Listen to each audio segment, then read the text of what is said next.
This is the Ielts listening test. You will hear a number of different recordings, and you will have to answer questions on what you hear. There will be time for you to read the instructions and questions, and you will have a chance to check your work. All the recordings will be played once only. The test is in 4 parts. At the end of the test, you will be given 10 minutes to transfer your answers to the answer sheet. Now turn to Part 1.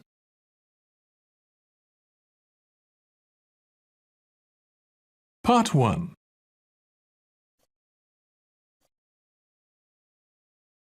You will hear a telephone conversation between an employer from the Wild Dune Spa and Resort and an applicant. First, you have some time to look at questions 1 to 5.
Now we shall begin.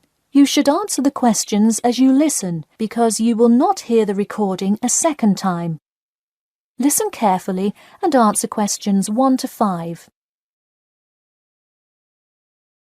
Hello, is this John Murphy? Hi, yes it is. Hi John, this is Ed Heisenberg from the Wild Dune Spa and Resort, calling about your application for our lifeguard position. Do you have a few minutes to talk?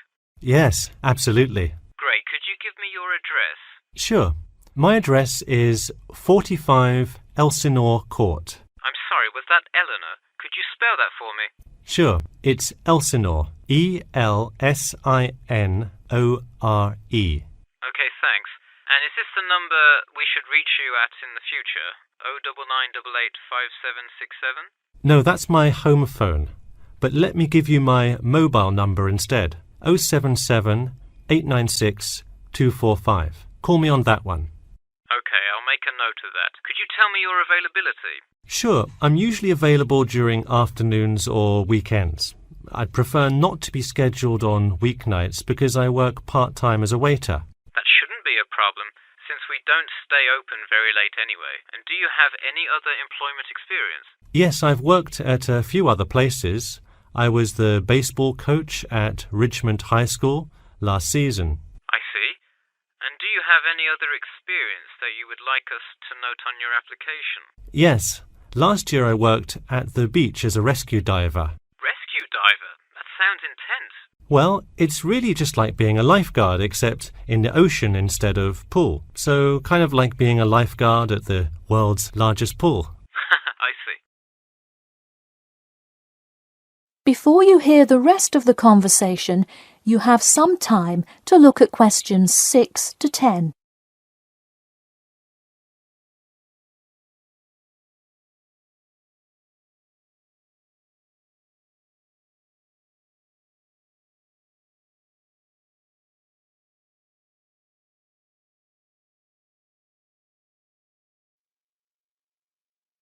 Now listen and answer questions 6 to 10. So could you tell me about the relevant skills you have? I'm guessing a lot given your experience. I'm CPR certified and have 2 years of diving experience. Great, it sounds like you are well qualified for this position. When does your CPR certification expire? I think in November, but let me quickly check my CPR card. Actually, it expires in October.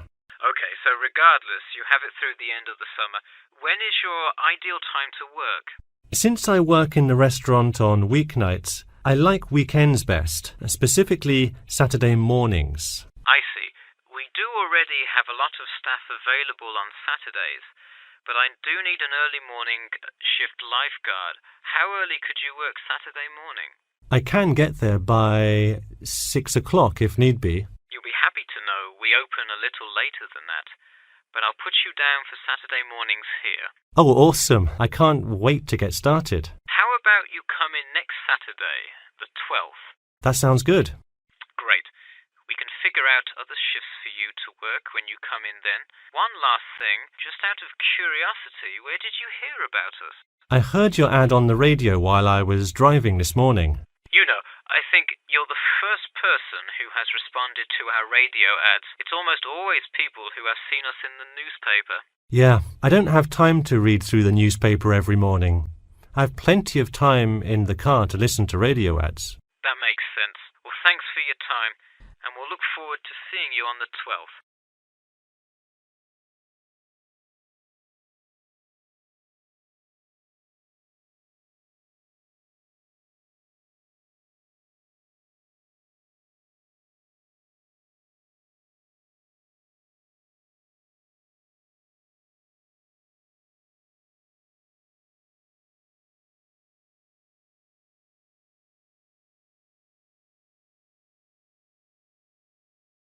That is the end of part 1. You now have 1 minute to check your answers to part 1.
Part 2.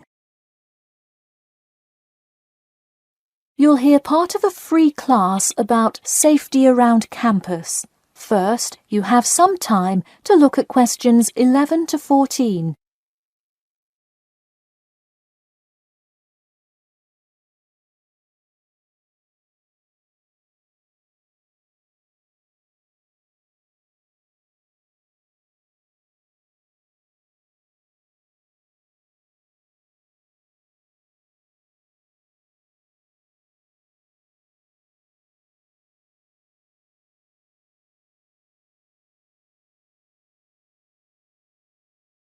Now, listen carefully and answer questions 11 to 14. Good evening. I'm Geoffrey Miller from the University of Nottingham Student Union, and in this week's free class, Carlos Garcia is going to tell us about safety around campus. Over to you, Carlos. Thank you, Geoffrey, and thank you all for your attendance today. Also, I'd like to thank the Student Union here at the university for organising this lecture. Well, I've been serving and protecting the City of Nottingham for over 20 years now as a member of the police department. Does anyone know what type of crime is the most prevalent on campus? I heard someone say drugs and alcohol. That actually isn't too much of an issue. Violence? Nope. Actually, the biggest thing we worry about here is theft. The nature of crime on Nottingham's campus is quite different from that of the surrounding areas. Crime rates across the East Midlands are very difficult to control. We'd like to see the rate stay the same for this calendar year, but it has been increasing steadily over the past 3 years. On campus, however, I'm happy to say that the overall crime rate has fallen this year. You wouldn't think so if you've seen the extremely exaggerated stories in the media. The media has done nothing but cause more concern about crime in our area.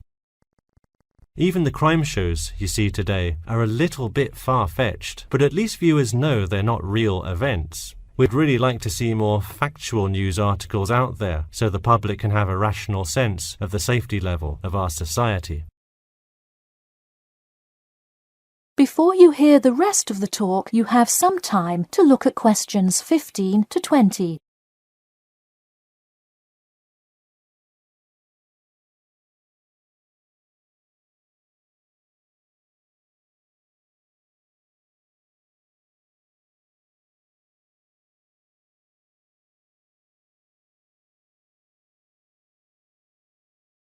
Now listen and answer questions 15 to 20.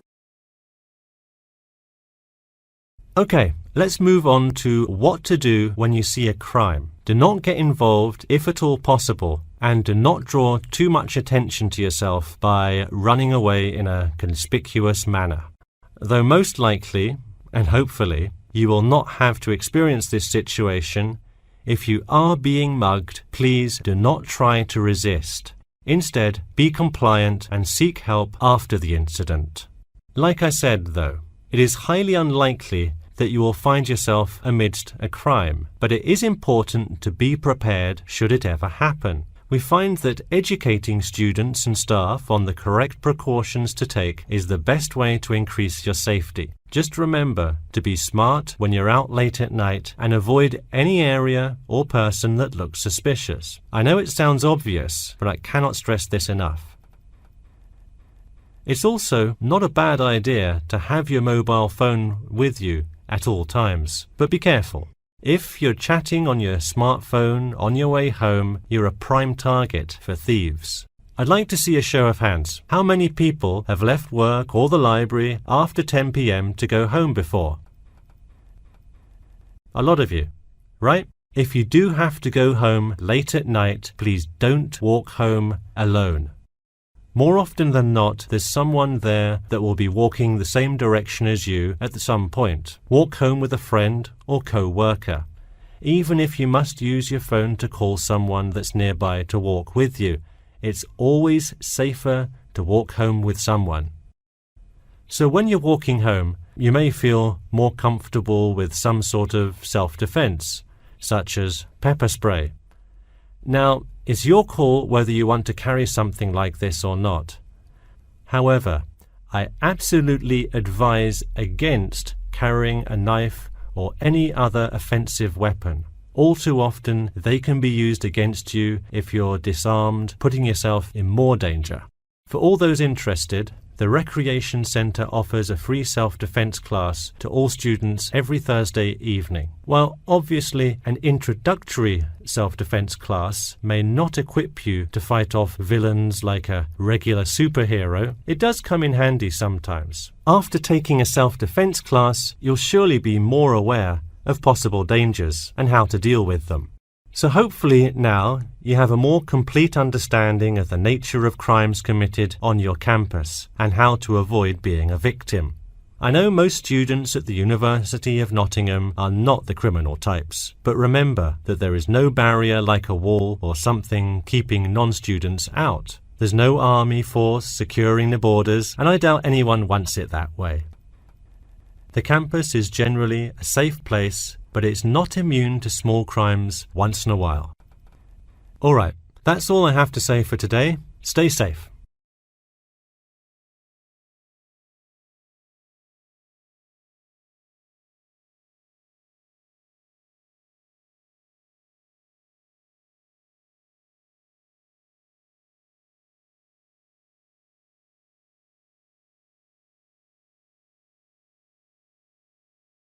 That is the end of part 2. You now have 30 seconds to check your answers to part 2.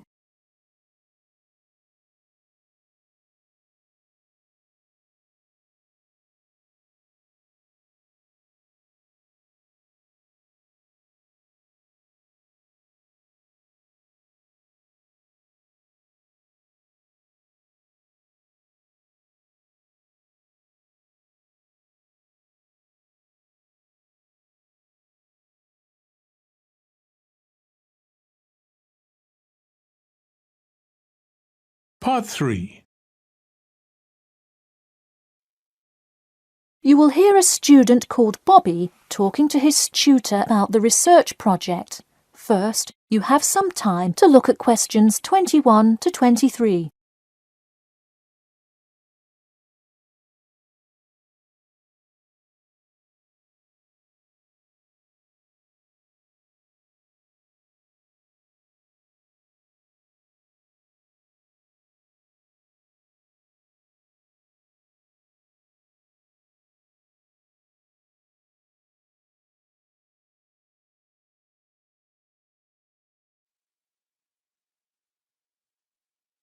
Now, listen carefully and answer questions 21 to 23.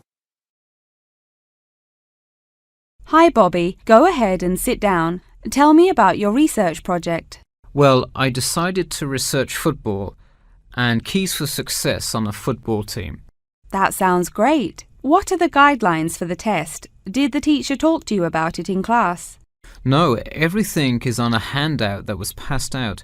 It says that the first draft is due at the end of next week and the second and third are due later on in the month. I don't understand why we have to keep revising and fixing it. Is this assignment really that important? Well, this project is a major requirement for passing 11th grade English and will go on your permanent record. Oh, really? Does that mean it will affect what English level I am placed in next year? Well, not exactly. You need a good grade to move on, but it is your overall grade and teacher recommendation that determines what level of English you are placed in next year. Anyway, tell me about your topic choice. Do you play football? Well, actually, it's because my father loves the sport. He watches it every weekend.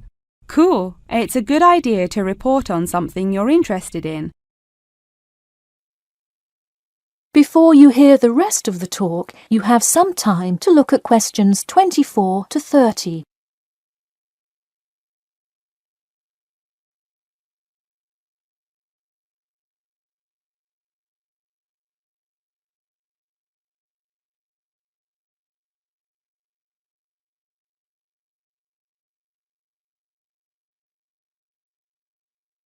Now, listen carefully and answer questions 24 to 30.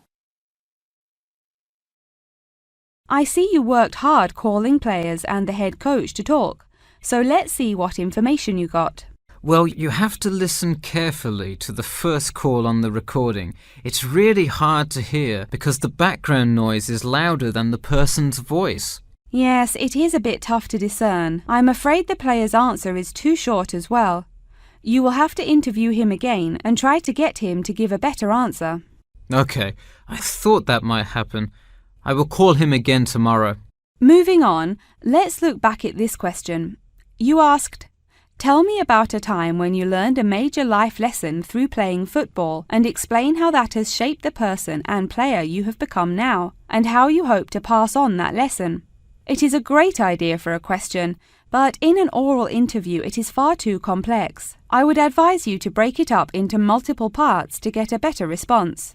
I guess you're right. I wouldn't want to have to provide an answer to a question like that. I will simplify it. I found that when I asked players this question, it took too much time because they were struggling to answer the question completely. In fact, this is the question Joe Billings was answering when the tape ran out. He did tend to ramble on all the questions, didn't he? He sure did.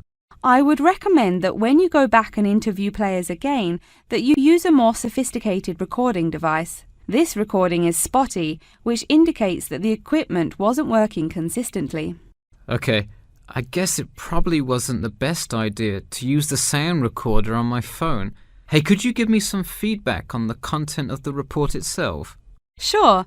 Let's start by focusing on your topic. While I like that you chose to cover football, it seems inexplicit. The keys for success of a player and team is quite an interesting topic, but what is your thesis? That is to say, what conclusions can you draw from your research? I would suggest coming up with a strong thesis statement and then shaping your report based on that. Is it really too vague? I put a whole lot of facts into it. I list the top 10 goal scorers in football history and later on provide statistics for a few of the most famous coaches and their records as coaches. I think that's great that you included these facts, but I think you focus too much on the facts and not enough on connecting these facts to make your point.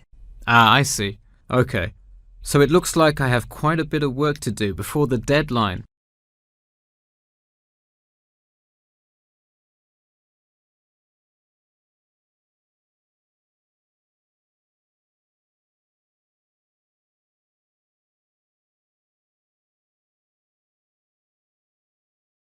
That is the end of part 3. You now have 30 seconds to check your answers to part 3.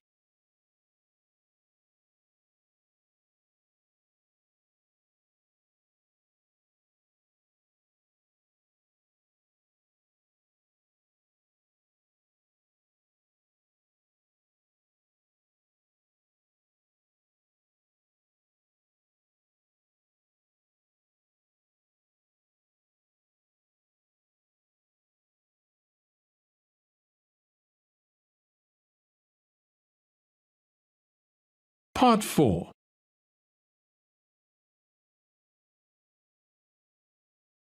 You will hear part of a lecture about how to give a quality speech. First, you have some time to look at questions 31 to 40.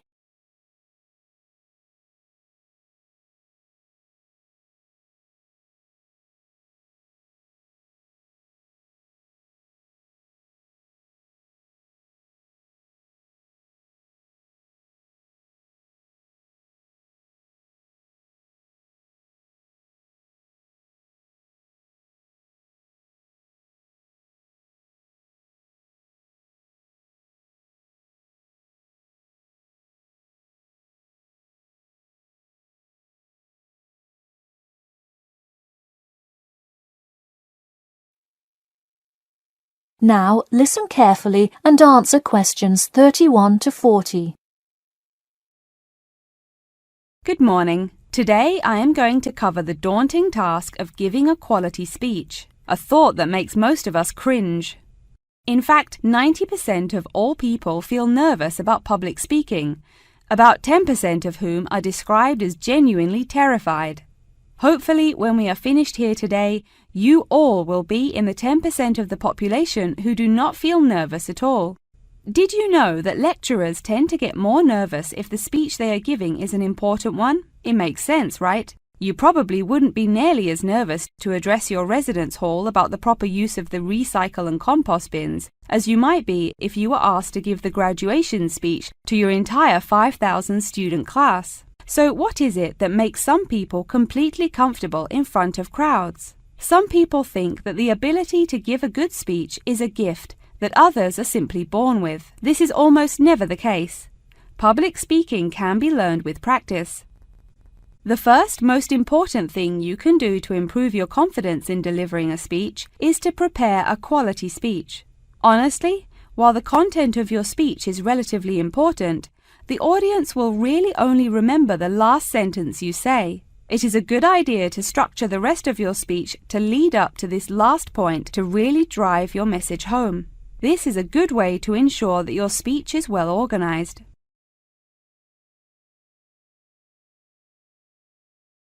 Once you are confident in the quality of the speech you have written, the rest is just about your stage presence. Let's go through some do's and don'ts of public speaking. First, you want to command the attention of the room. Do not, I repeat, do not proceed with your speech until the audience is paying attention. Even Martin Luther King Jr.'s I Have a Dream speech wouldn't have made any difference in the world without the undivided attention of his audience. To continue with the I Have a Dream example, one of the reasons that MLK was such an effective orator was his ability to speak with passion and engage with his audience. That sort of charisma does not come from reading straight from paper. Don't get me wrong, it is a good idea to write your main ideas down on a note card, sheet of paper or something. But one factor that will consistently lead to a boring, forgettable speech is writing down your entire speech. Do not write your full speech down. If you are constantly reading your paper, you are not making eye contact with your audience, and thus failing to really express the feeling that goes with your ideas. I advise you write 1 or 2 ideas. So if you suddenly draw a blank, you have something to jog your memory. If you've written a good speech that you believe in, those ideas should be sufficient to keep you on track. Once you have those ideas written down, give your speech a few practice runs in front of the mirror, into your sound recorder on your phone, or with a friend before it comes time to address a crowd. That way, you can hear how the ideas come across, make sure there are no abrupt transitions, and find out whether you are talking too fast or too slow. Timing is important. Make sure you time yourself beforehand to see how long your speech is. That is pretty much it. With practice, you'll be able to deliver an expert speech that engages and even maybe inspires your audience. Just remember, speak with emotion. No one wants to listen to someone reading from a script. As I come to a close in my speech, I'll point out that I have employed all of these tips that I have covered. I practiced my speech ahead of time and timed it, and I can even show you my one small index card with just 3 simple bullets on it. It's as easy as that.